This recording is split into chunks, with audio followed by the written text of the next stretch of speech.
Welcome to Hope for Everybody, a channel that exists to highlight people and places that are all about providing hope to people in need. Check out today's episode. Let's talk about Hope for Everybody. So first of all, who is Hope for Everybody? Well, we're a developer of internet properties to provide sustainability for nonprofits. So the goal is to develop internet properties, websites, if you will, technology that will generate profitability and will provide hope for everybody.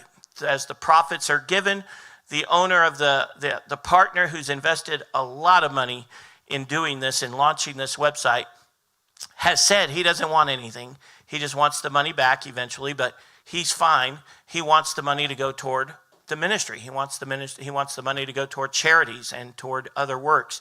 So the goal is to develop a whole suite of internet properties that will generate sustainability for the charities that we're passionate about and to be able to give to others. That's the whole point of the company. And so one thing that you know is what I like to call the terrible twos.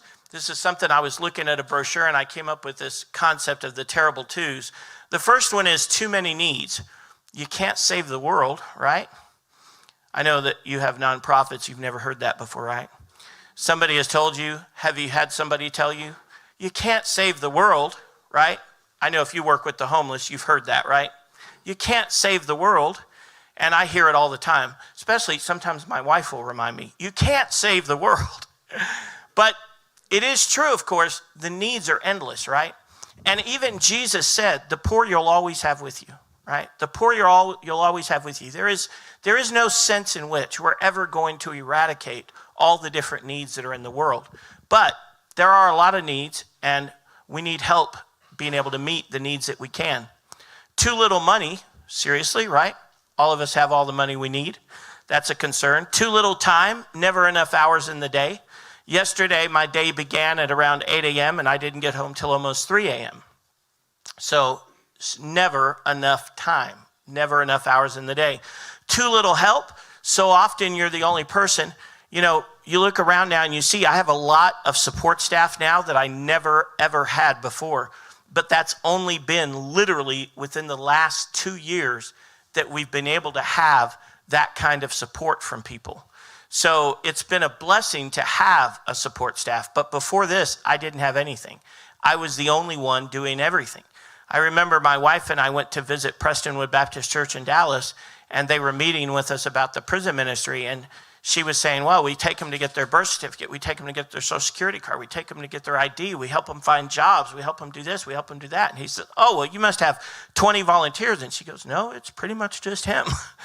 And there's never enough hours in the day to meet all the needs. So thank God now I actually have a team of people all around me that help with those things. And if you were to stay for our event later, you're going to get to see me talk about and award certificates to a lot of those people. And then, of course, there's too little exposure when you're a nonprofit, right?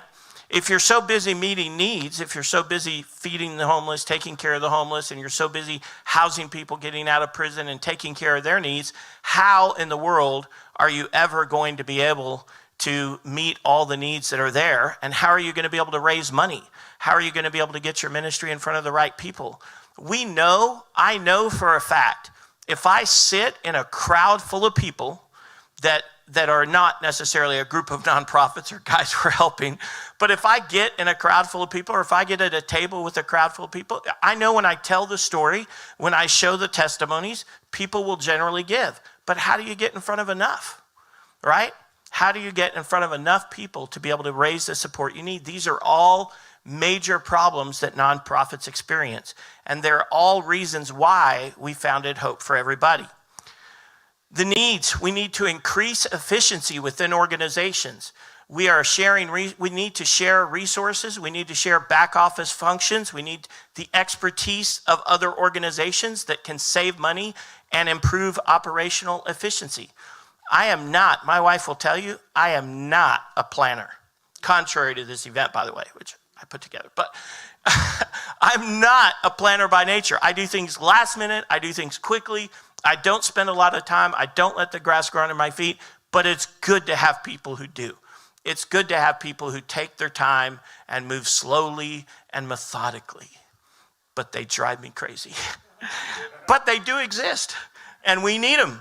We need to expand our reach, and that's the purpose of Hope for Everybody. We need to serve more, better together, okay? We will serve more, better together. We will serve more if we're working together than if we're being alone, right? There's just, like I said, lone rangers or dead rangers. If we're trying to do everything ourselves, look, I'll tell you, when I first started doing prison ministry, I had in my mind a very specific group of people that I was envisioning to support our ministry. And I had tunnel vision to the extreme. And then I had the wake-up call that the very people that I thought were going to be supporting our ministry didn't want the ministry. They didn't want to serve the people that we want to serve. They didn't want to serve the people that were coming to us. They had zero desire to receive them in their church. It was pretty astounding to me. So it became very clear, very fast, I needed other people. I needed more than just my community. I needed to get outside of my denomination. I needed to get outside of my circle and begin to network with other people. Francis Schaeffer coined an old term, co-belligerents.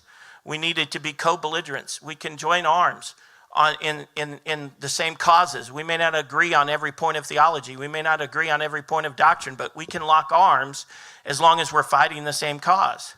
And so I needed to unite with other people, and that's Hope for Everybody is for that reason. It's so that we can work together and we can help meet these needs together. We want to improve sustainability. We need to find other funding sources. I remember one time, we spend an enormous amount of money on groceries. We're not a fan of food stamps. Some people say, why don't you hit food stamps up? Why don't you have, we're not trying to create dependence on a system. So when guys come to us, we buy their groceries at Walmart. And we do that regularly for about the first 3 months because we do not want to create dependence on a system if at all possible. So we take them shopping and we buy their groceries for those first few months. But I remember one time, this other guy who runs a nonprofit in Dallas, he said, Chandler, did you know Walmart gives community grants? And I said, what? He said, yeah, Walmart, every single Walmart has a community grants amount that they can give each and every year at the local level. And I said, what? And so we started applying for these community grants and we started getting them. It wasn't a huge amount, but it certainly helped, right? It was 1,000 here, 500 here, 1,500 here. It helped. I didn't know that until somebody told me, right? So we want to be able to communicate. We want to be able to network with each other. We want to be able to talk with each other and learn, what are you doing that works better than what I do? That's how we're going to create sustainability, by working together. It increases grant funding, as you heard my wife mention earlier. I remember one of the biggest complaints, we had a large foundation that gave us a ton of money right out of the gate. And the next year and the next year and the next year, when we would come back, over and over, I began to hear this theme. He didn't like the fact, the guy that was running the foundation, and I'm not going to say who he was, but he didn't like the fact that I was a lone ranger. The ministry was me. The nonprofit was me. And I didn't have a staff, and I didn't have a lot of people helping me, and I wasn't collaborating with other nonprofit organizations. Well, guess what? As I started to write grants and as I started to get more funding, guess what I discovered? He's not alone. Most foundations like to fund organizations that are working together because their money kills two birds with one stone. If they're able to give money that's going to help me, that they're going to be able to give money that's going to help this other organization and it's going to help both of us at the same time, they're going to want to do that. Maybe sometime the grant will go to this organization and we're just going to get a piece of it because we're in partnership or collaboration with them. Maybe sometimes that grant's going to go to my organization because we're in collaboration with them and they're joining forces with us on a particular project. But the point is, they want to see collaboration. They want nonprofits to work together. So these are the way that we find new funding sources. People tell you, what's working for you? Well, what's working for you? Well, what's working for you? I've been trying to master the social media idea for quite some time trying to figure out how do people make social media work for them. Because I know it happens. Not long ago, I read this article in the newspaper. This politician found some student at a local university, and she managed to raise $2 million for him over a period of a week using social media. I'm like, how does that happen? Right? You go to North Texas Giving Day, and you see all these charities. And look, you have pets, I understand, okay? But tons and tons and tons of pet charities raising hundreds of thousands of dollars. I'm trying to take care of people in our neighborhood, and I can't finance a trip to the zoo. And it's like, are you kidding me? How do they do this? How do we get the word out? How do we get out on social media? So, networking. I'm in Dallas talking to my buddy Mike Tyrone, who runs one of the developers at Union Gospel Mission. And I said, hey, what are you doing? How are you doing this with social media? He says, man, you need to talk to my social media person, Katie, at Upward Media. And Katie may be watching tonight. She's going to know I'm giving her a plug too. If you guys need social media, I've got the woman to do it. She's amazing. And she's taken our social media and taken it to a whole other level. And I've got people internally that are doing it too, that are producing the videos, like Jeremy Alexander back there on that camera, who's looking more at his phone than he is the camera right now. But Jeremy is an amazing videographer and has been a huge asset to this ministry with the video production that he's done. Charlie Holmes over here is an amazing video guy, audio, video, web guru, crazy good, crazy gifted. These people all help us be better, because guess what? I can't do everything. My wife keeps trying to tell me that, right? You can't do everything, right? So it's good to have these people around us that are experts at what they do, because they're going to do things better than I can. This is all going to help us increase sustainability. That's what Hope for Everybody is for. It's going to foster innovation. It's going to help us learn better ways of doing things between each other. It'll fill service and skill gaps like I was just talking about with the social media. So here's an overview video of providers that I want to show you real quick.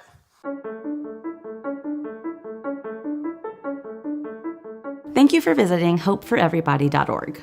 Welcome to the only online platform that seeks to connect those who help people, we call them providers, with each other, donors, volunteers, and clients, those who need the help. Chandler, our founder, has been running a nonprofit since 2009. A couple of years ago, his nonprofit organization spent tens of thousands of dollars on cars and car repairs for those under his care.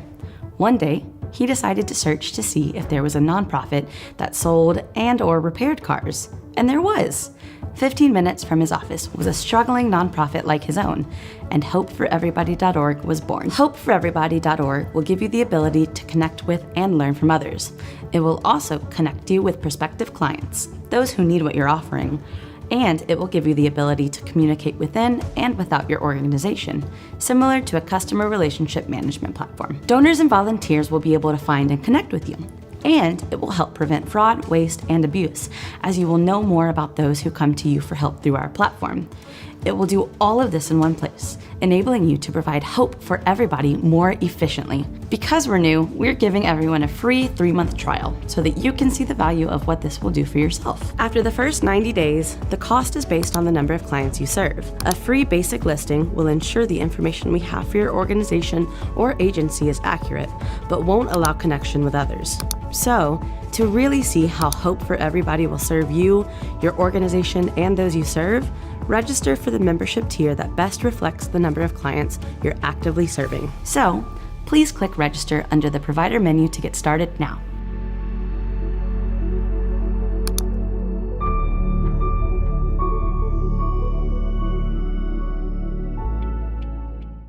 That's what Hope for Everybody will do for you. The idea is to help us connect and communicate and collaborate each other. Now, you heard it mentioned that Hope for Everybody is designed to help prevent fraud, waste, and abuse. How's that going to work? Well, it's real simple. We're going to do for the same thing for Hope for Everybody that thousands of other agencies have done, like Yelp, Google reviews, all those different kinds of things. Basically, what we're going to do is ask, when somebody comes to your nonprofit organization and you serve them, we want them to rate you on a scale of 1 to 5 stars. And we want you to rate the person who came to you with a scale of 1 to 5 stars. And so the idea is that you're going to have an idea. You're going to be able to see, as a provider, when you log in and somebody wants to connect with you, you're going to see the other agencies they've been to. Now, it's not going to tell you necessarily what they received or what their situation was or anything like that, but you're going to see the other organizations with which they've connected, and you're going to see the ratings that those organizations gave to other people. Why is that important? I've been doing this for a minute. What I've learned is, if I had known more about the people that came to me for help, does it mean that I would not have tried to help them? Probably not. But it does mean I might have been a little smarter about how I did it. I might have worked a little bit differently with that individual had I known that I was number 10 in a line of 9 ministries before me. They had taken thousands of dollars from the last ministry, and now they show up on my doorstep. So it's going to help us work smarter and be more efficient in the way that we serve people. Over the years, I've spent thousands of dollars on cars, helping people with vehicles, but if I'd known that they had a long-standing history, maybe I wouldn't have done that as generously as I had.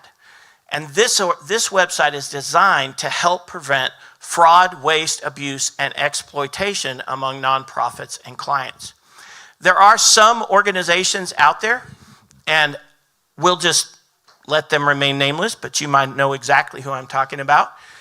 There's an organization I know that runs a very successful coffee shop, and all of the people in their organization work at this coffee shop, and they pay them zero. So they have their entire coffee shop staffed completely, and they pay zero in labor. And they say, well, you're paying for your privilege of living in our program. I know another organization that does this with banana bread. I like to say they're pimping guys out on the corner selling banana bread. And they're getting people to buy banana bread from them. And the money's all coming back to the organization, but they're not getting anything. Ask them, how are you going to get out of here? Ask them how long you've been here. And they'll tell you, oh, I've been here. Oh, no, there's a way. It'll happen. Well, when's it going to happen? How long you been here? Oh, it's been 3, 4, 5 years. Man, we want people to be restored. Our goal as ministries is to help people become reconciled first to God, then to their families, then to the community. That's our goal as ministers of the gospel, is reconciliation. And how is that reconciliation if I'm taking them dependent on one system? One guy pointed out to me, I hadn't even thought about this contrast. You know, a lot of these people, when they're in their drug addiction, they're selling themselves on the corner. Well, now, the only thing you've done is change the product. Now, instead of selling themselves, they're pushing banana bread. But it's the same exact model. And to me, it's immoral. I'm sorry. I know organizations that put them out doing yard work and put them on rooftops. And I talked to one guy, and he's got them out there doing roofing jobs. And I had a guy that was in our ministry that was out there, and I said, man, what are you going to do when this kid falls and he gets hurt? Do you have insurance? Well, no, but he could get hurt doing drugs too. And I'm like, and that makes what you're doing okay? We cannot exploit these people. We've got one man right here, and I don't think he'll mind telling me, because he said his story on our channel, Tom Smith right there. Tom was in a ministry, so-called, in Arkansas, that basically the guy ran several rent houses and several car washes, and he put them out there and worked, and they worked for his company, and he actually did, on paper, pay them like $11 an hour. But then he deducted the cost of their rent and the cost of their food and the cost of this and the cost of that. And by the time they were done at the end of the month, they were lucky to have $75, $100. Tom had been there for years. 7 years? 7 years Tom had been there being exploited by this organization. And literally when we got in the car and we were coming home, he is sobbing praises to God because he got away.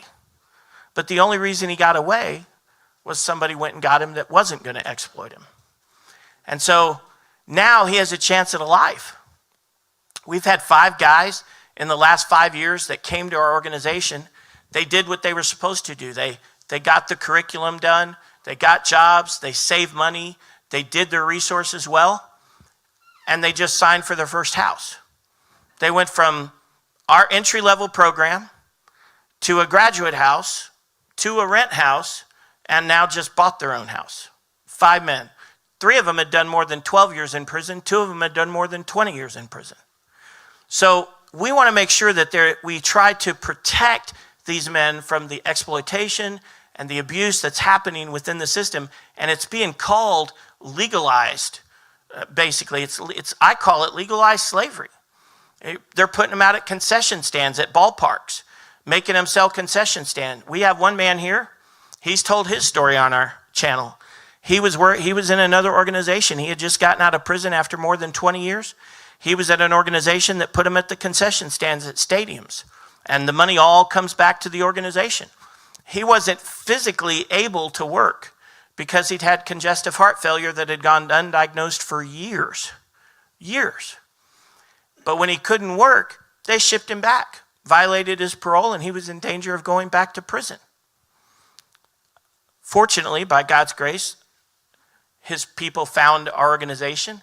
He came to the ministry, and he's doing better. But it took a lot. And so we want to try to protect what's happening in this industry with this kind of thing going on. This is going to enable us to do that because it's going to allow us to rate organizations, and it's going to allow us to rate clients, and clients to rate us as well. It's a secure platform built for nonprofits, donors, volunteers, and clients to connect and collaborate. Initially, this was just going to be about providers and clients. And by provider, I mean a nonprofit organization, a governmental agency, could be an individual, could be a private business that helps people who are in need. And originally, it was just going to be about connecting nonprofits and organizations with each other and then allowing clients to come and connect with those organizations. But some people on our team, smarter than me, this is why it works great to be together. One of the guys said, Chandler, you need to do something with donors. You need to do something with volunteers. So now we're in the process of rolling out version 2 of Hope for Everybody.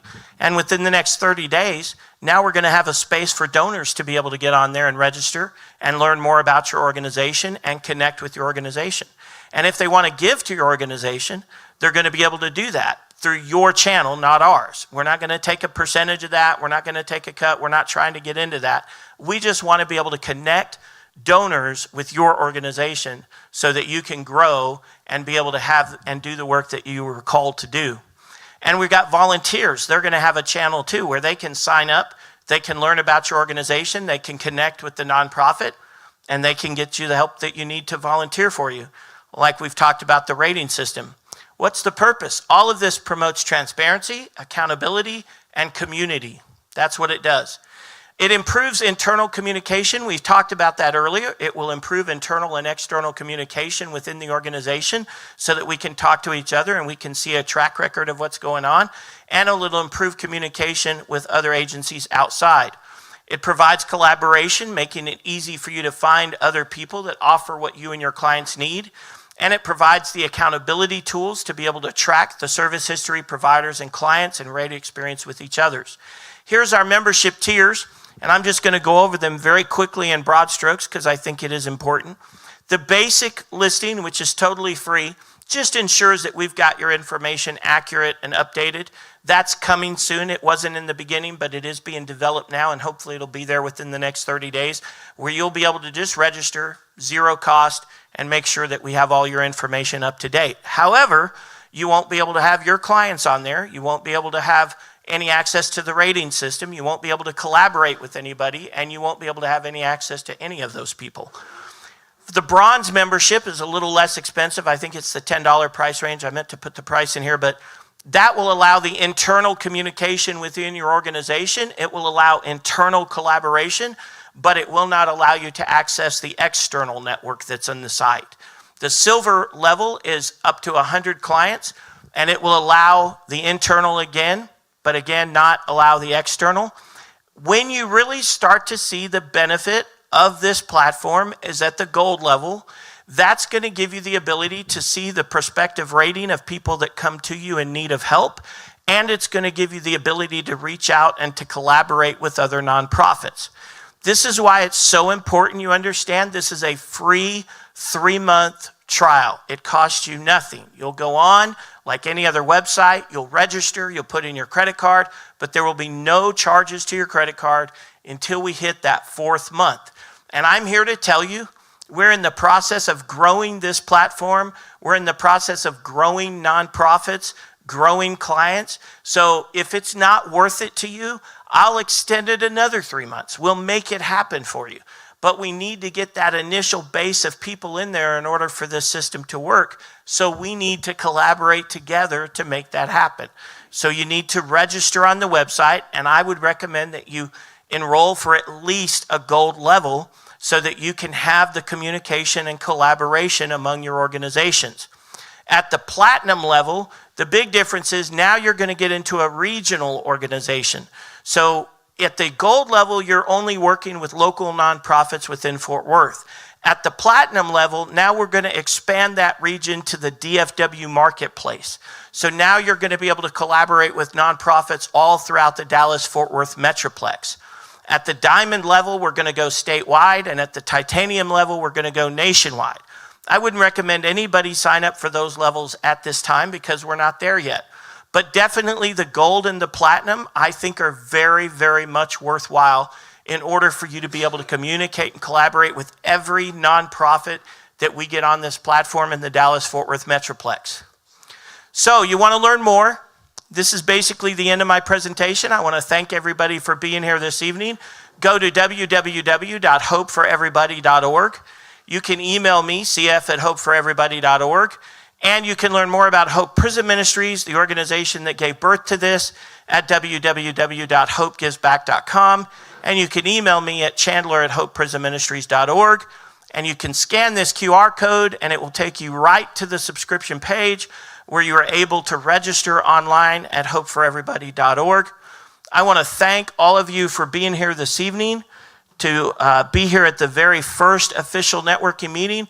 The dinner cannot be far behind. It's 5:30, so I know that it's probably on its way. At this time, you all are welcome to communicate, collaborate, and network together in the room that we've provided for you here this evening. And we will start our program for the ministry around 6:30 after dinner. Thank you so much for being here. We've reached the end of today's episode of Hope for Everybody. If you'd like to be a part of the show and tell us your story, please visit us online at hopeforeverybody.org.